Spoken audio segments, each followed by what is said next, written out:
예, 베스트 애널리스트에게 듣는 하반기 업종 전략. 오늘은 유틸리티 업종 얘기 한번 해보도록 할 텐데요. 이 대한민국 베스트 애널리스트 대상에서 유틸리티 부문 수상을 한 KTB 투자증권의 신지훈 리서치 센터장 오늘 함께하도록 하겠습니다. 어서 오십시오. 네, 안녕하세요. 안녕하십니까. 수상 축하드립니다. 감사합니다. 예, 유틸리티에 대한 얘기 해보도록 할 텐데 글쎄요, 뭐 지금 이 상황에서 상대적으로 관심이 약간 덜했던 측면도 없지 않아 있고 그래서 많은 분들이 다시 한번 좀 리프레시하기에는 좋은 기회가 되지 않을까 싶습니다. 큰 그림에서부터 본다면 업종에 대한 전망과 흐름은 좀 어떻게 갖고 계십니까? 일단 지금 상반기를 마감해가는 시점인데요. 먼저 코로나19라는 이제 큰 이벤트로 인해서 주가에 이제 굴곡이 있었습니다. 예.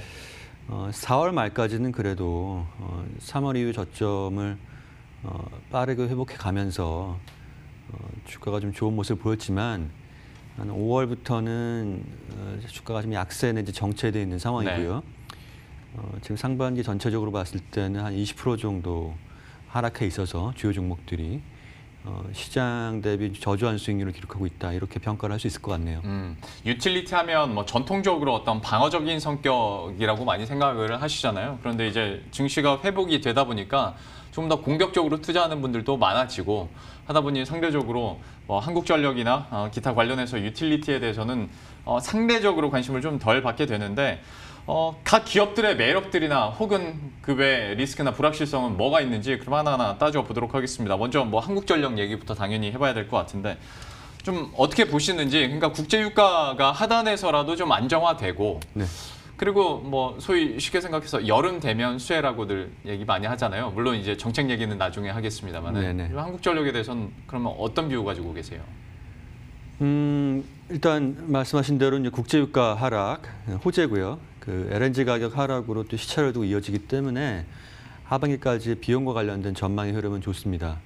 지금 이제 막 무더위가 시작을 했고 전통적으로 뭐 여름철에 3분기에 실적을 더 많이 내는 시즌이어서 기대가 높은 건 사실입니다.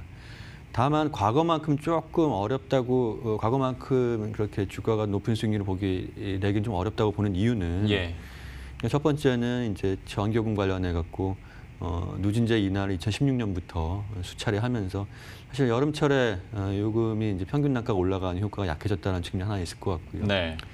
두 번째는 구조적인 측면인데요. 아무래도 이제 시장에서는 전기요금 제도 개편이라든지 혹은 지금 에너지 전환 정책 관련된 이런 불확실성, 조금 구조적인 문제에 대해서 변화가 좀 미진하다는 게 아쉬움을 갖고 있는 것 같습니다. 그러니까 사실 한국전력 보고 있으면 적자가 날 수밖에 없는 이제 구조적인 문제들을 계속 갖고 있는 상황인데 얘기해 주신 것처럼 전기요금 개편안과 관련해서 지금 한국전력에게 드라마틱하게 유리한 쪽으로 급선회할 할 가능성은 좀 적지 않습니까? 그러면 주가에도 좀 계속 부정적으로 영향을 미치지 않을까요? 요금 개편에 대한 기대는 사실 조금 낮아져 있다고 봐야 될 것 같아요. 그러니까 이제 수년간 전력요금 개편을 하겠다 말은 있었지만 실행되는 걸 보면 조금 아쉽고요. 다만 지금 이제 작년에 이제 이야기했던 어떤 요금 개편의 타임라인이 지금 올해 상반기 말 혹은 올해 이제 하반기로 좀 이어질 텐데요. 코로나19 때문에. 지금 면에서는 조금은 기대는 할 수 있다라고 생각합니다. 어떤 한국전력이 방어적인 성격이나 혹은 이제 조금 더 길게 봤을 때 어떤 배당 매력은 그러면 여전하다고 평가하십니까? 배당을 작년에 못했지만 올해는 이제 에너지 가격 하락 및 원전 가동률의 상승, 전반적인 영업의 정상화에 따라서 주당 1,000원 정도의 배당은 가능하지 않을까라고 예상을 하고 있습니다. 주당 1,000원이라고 한다면 배당 수익률이 그럼 어느 정도로 잡힙니까? 지금 이맘때 초반 주가니까요. 거의 5%에 가까운 비교적 높은 배당 수익률이라고 말할 수 있겠죠. 한번 기대를 해보도록 하겠고 한국가스공사 얘기해보도록 할 텐데 여기도 사실 뭐 할 얘기가 많을 것 같습니다. LNG 시장 관련해서 그러니까 지금 상황부터 한번 설명을 해주셔야 될 것 같은데 지금 개별 회사들이 LNG를 뭐 미국 회사나 뭐 카타르 회사로부터 직수입을 하고 있는 상황이지 않습니까? 한국공사에게는 글쎄 그렇게 썩 좋은 그림으로 흘러가고 있지는 않은 것 같은데 어떻게 보십니까? 이제 좀 제도가 바뀐 지가 좀 꽤 됐고요. 그래서 자가용 발전, 자기가 발전용으로 쓸 수 있는 LNG는 직접 수입할 수 있는 제도가 마련돼 있어서 민간 발전 사업자, 나아가서 요새 한전의 발전 회사들도 좀 LNG를 수입하는 경향이 있어요. 이제 왜 예. 그러냐면은 LNG 가격이 최근에 많이 빠져 있기 때문에 예전에 평균 가격으로 수입하는 가스공사보다는 좀 싼 가격에 수입할 수 있다라는 장점 때문이죠. 예. 가스공사 입장에서 반가운 소식은 아닙니다. 적정이익을 보장한다라는 제도는 유지되고 있지만 판매량 감소는 이제 조금 부담스러운 소식일 수 있는데요. 다만 개별 요금제라고 이런 가스공사의 어떤 단점, 약점을 보완해 줄 수 있는 제도도 마련돼 있어서 어느 일방으로 흘러가지는 않을 거로 생각은 하고 있어요. 다만 좀 안타깝게 계속 지적되는 점이 뭐 잠깐 얘기를 해주셨지만 오래 전에 평균 단가로 고정을 시켜버리다 보니까 지금으로서는 뭐 개별 기업들은 더 싸게 들어올 수 있는데 뭐 굳이 필요를 못 느끼는 거고 여기에서 또 파생되는 것이 결국에는 그러면 계속 점유율이 줄어들 수밖에 없고 한국가스공사가 다른 활로를 모색해야 되는 상황인 건데 뭐 카타르와도 재협상을 하려고 한다고는 하지만 이거 잘 안 되는 분위기인 것 같고 제가 그냥 기사로만 느끼기에는 좀 상황이 어떤지 좀 설명해 주시겠어요? 이제 장기 구매 계약이라는 게 LNG 시장의 특성이거든요. 그러니까 이제 물론 이제 스팟 시장에서 싸는 가격의 물건들을 그때그때 충당하면 좋겠지만 에너지라는 거는 안정성이 기본이 돼야 되니까 예. 장기 계약을 할 수밖에 없고 그 계약하는 당시에 바게닝 파워에 의해서 결과적으로 나중에 보니까 이건 가스공사가 조금 비싸게 수입하는 거구나라는 결과가 초래되는 거거든요. 최근에 이제 카타르 쪽에서 우리나라 이제 조선업체들이 대량 LNG 수주 공시가 있었고요. 예. 잘 보시면 지금 이제 미국이나 모잠비크나 전 세계에 걸쳐갖고 LNG를 개발하겠다라고 대기하고 있는 프로젝트들이 상당합니다. 카타르뿐만 아니죠.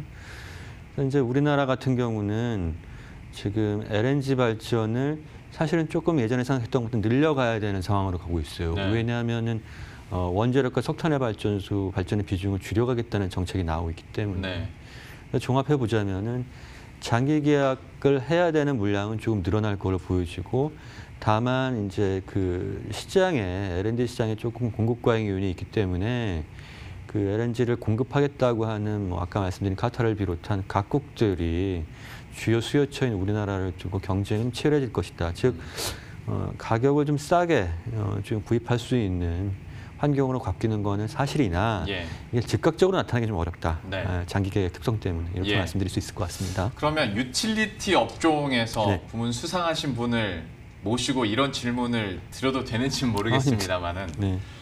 일각에서는 그럴 바에야 차라리 LNG 발전사를 자회사로 갖고 있는 SK나 GS 쪽이 더 매력적인 거 아니냐라는 얘기들도 하거든요. 여기에 대해서는 어떻게 평가하세요? 네, SK나 GS 같은 경우 저희가 이제 간접적으로 말씀하신 대로 지주사를 통해 갖고 분석을 하고 있고요. LNG 발전의 전망에 대한 얘기로 이어질 수 있을 것 같은데 그냥 발전 용량을 이제 키우겠다는 게 정부의 지금 목표이기 때문에 LNG에 대한 아웃룩이 생각보다 조금 좋아지고 있는 건 사실이에요.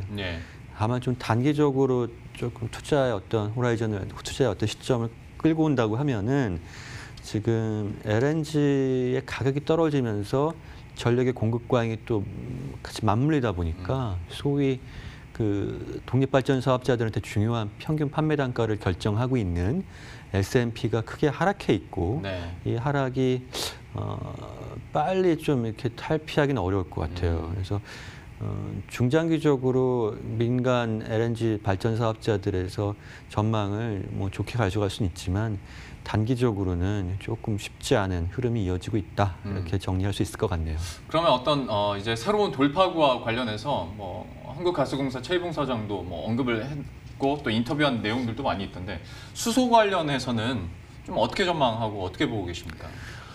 예, 우리나라가 이제 수소 경제 로드맵 뭐 작년에 이제 발표를 했고 크게 보면은 이제 LNG 발전과 수소차 육성 두 가지 아니겠습니까? 근데 최근에 그린 뉴딜 이야기가 나오면서 수소차가 다시 한번 언급됐지만 사실은 지난해 나왔던 로드맵의 내용을 조금 더 강조하고 좀 보완하는 내용이라고 볼 수 있고요.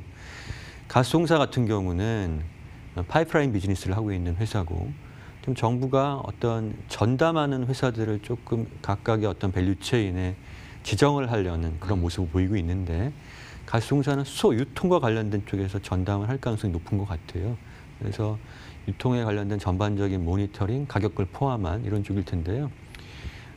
핵심은 사실은 이제 수소차를 만들고 연료전지 발전의 스택 이런 부분일 텐데 핵심에서는 좀 비켜나 있지만 아주 기초적인 필수적인 인프라 쪽에 가스공사가 사업 기회를 찾는 거는 맞죠.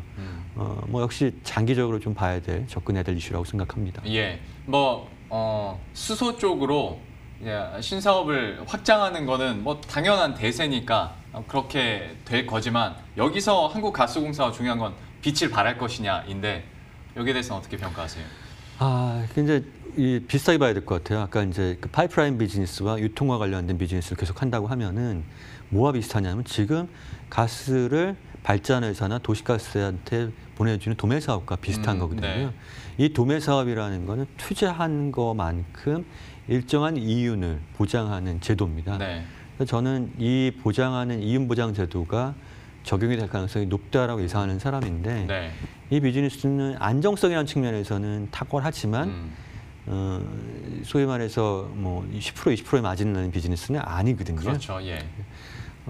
새로운 먹거리, 뭐 새로운 수익원이 창출됐다. 거기서 또 배당을 할 수 있다는 측면에서 긍정적이라고 볼 수 있겠지만 이제 워낙 자산이 큰 회사고 네. 이뿐만 아니라 지금 자원개발 사업 관련해서 조금 목리를 앓고 있기 때문에 예. 수소 사업 하나로 가스공사의 어떤 비즈니스 모델이 바뀐다라고 보기에는 아직은 조금 손을 들긴 좀 어려운 것 같아요. 예. 네. 새로운 수익원을 마련하는 과정에서는 좀 긍정적이라고 볼 수 있겠지만 여기서 뭐 엄청 드라마틱하게 한국가스공사 자체를 좀 빛나게 해주기에는 조금 더 시간을 두고 한번 그 흐름들을 지켜봐야 될 것 같고요. 한전 KPS로 넘어가 보도록 하죠. 여기서는 아무래도 어떤 저성장을 반전시킬 수 있는 매력 중 하나로 어떤 배당 성향을 꼽은 걸로 알고 있는데 맞습니다. 예, 설명을 해주시겠어요? 그 KPS는 정비하는 사업이고요. 사실은 소위 말해 실적이 따박따박 잘 나오는 회사고 설비 투자라는 즉 투자비가 크지 않기 때문에 회사에 잉여되는 현금이 남는 현금들이 많아요. 네. 그래서 투자자 입장에서는 조금 더 배당을 많이 해도 되지 않을까라는 그런 기대, 그런 바람이 있었는데 지난해 보면은 그런 모습을 좀 보여줬습니다. 2019년 회계연도에 대한 배당 결정을 할 때요. 그래서 우리가 이론적으로 주가를 결정하는 데 있어서 PER 방식을 쓴다고 하면은 배당 성향이 올라가면서 PR이 올라갈 수 있다라는 측면에서 KPS 주가에 대한 눈높이를 조금 높일 수 있는 그런 상황 발생했다. 다만 이제 앵커님 말씀하신 대로 이제 이 저성장이라는 부분인데 예.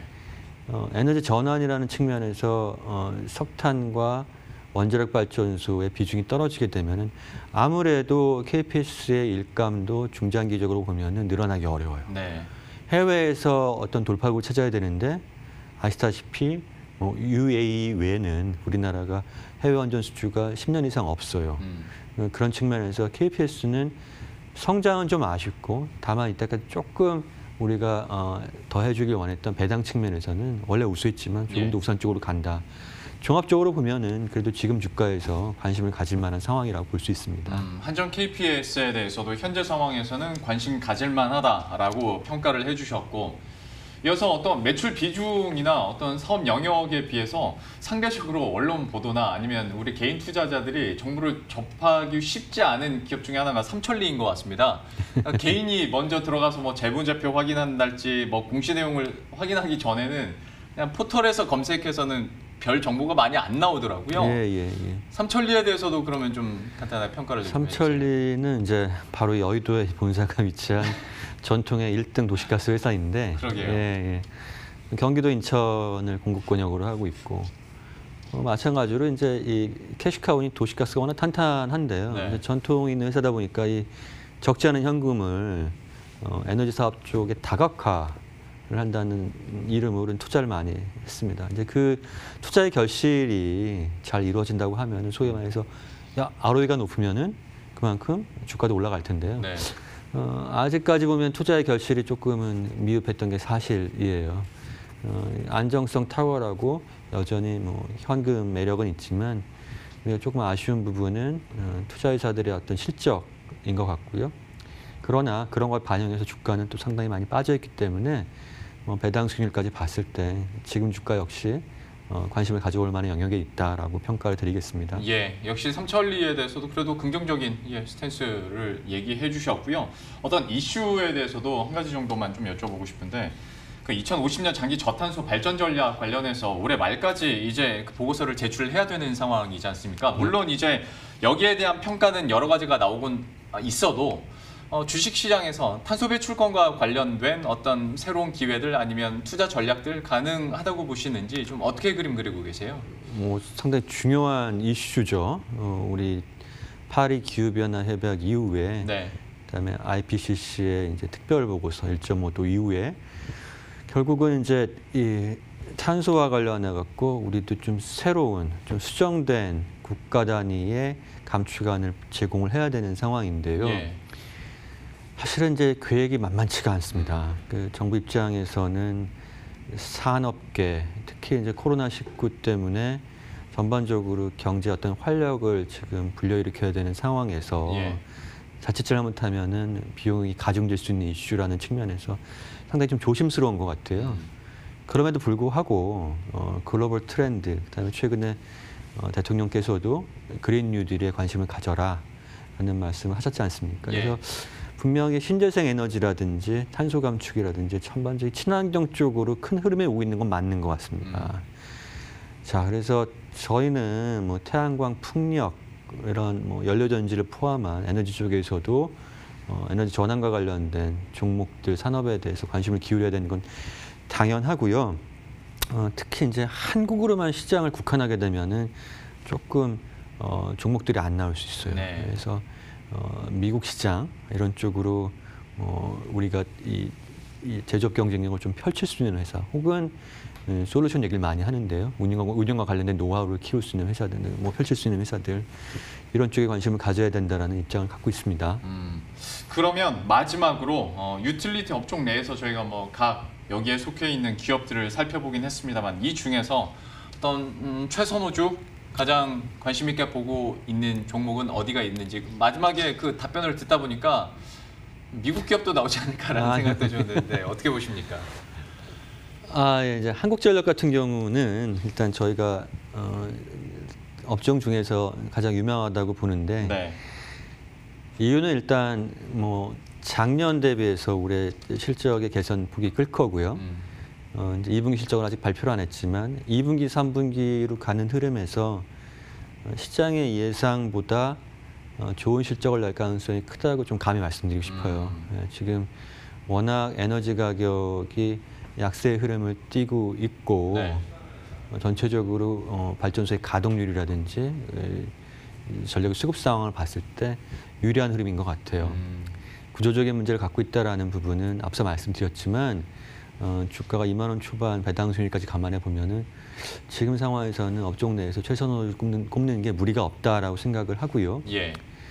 다른 종목들은 글쎄요, 지금 유틸리티 업종 자체를 그렇게 소위 말해서 오버웨이트해서 가져갈 수 있는 상황이 아니라고 보기 때문에 예. 좀 선택의 폭을 좁혀야 되는 상황에서는 한전 정도가 될 것 같다라고 생각합니다. 아마 우리 개인 투자자분들의 포트폴리오에서도 유틸리티 종목을 2개 넣는 것도 사실 그렇게 크게 현실성은 없는 전략이 될 것 같습니다. 한국전력 하나 정도면 최선호주로 뭐 넣기에 충분할 것 같은데요. 이게 뭐 개별 각각의 매력이 있기 때문에 예. 딱 잘라서 이거는 되고 저건 안 된다라고 말씀드리기는 좀 쉽지 않지만 네. 좀 포트폴리오 관점 말씀하신 대로 본다면은 결국 선택의 문제일 것 같고요. 지금 우리가 이제 이 주가가 유동성을 바탕으로 시장이 가파르게 올랐지만 결국은 실물 경기의 어떤 약간 둔화 이런 부분들을 앞으로는 좀 확인해 나가야 되지 않습니까? 예. 기업 실적도 상자들을 보면은 이게 에너지 가격이 떨어져서 좋아지는 회사도 있겠지만 반대 회사들 어떻게 보면 수요의 어떤 축소 때문에 고통받는 회사들도 앞으로 우리가 봐야 될 것 같고요. 예. 그런 측면에서 봤을 때 한전이 지금 5월부터 해서 6월 말까지 이제 주가가 좀 쉬었는데 2분기 실적 시즌부터 해서는 조금 더 힘을 낼 수 있지 않을까 조심스럽게 말씀드려 봅니다. 예, 유틸리티 업종 내에서 역시 한국전력에 대한 중요성 다시 한번 강조를 해주셨고요. 앞으로의 흐름들도 관심 있게 기대감 가지고 계속 지켜보도록 하겠습니다. 오늘 KTB투자증권의 신지훈 리서치센터장과 함께했습니다. 오늘 말씀 고맙습니다. 감사합니다. 네, 그럼 저희도 여기서 인사드리도록 하겠습니다. 식사 맛있게 하시고요. 저희들은 내일 이 시간에 또 새로운 소식들과 전략들 들고 다시 찾아뵙도록 하겠습니다. 시청해주신 여러분 고맙습니다.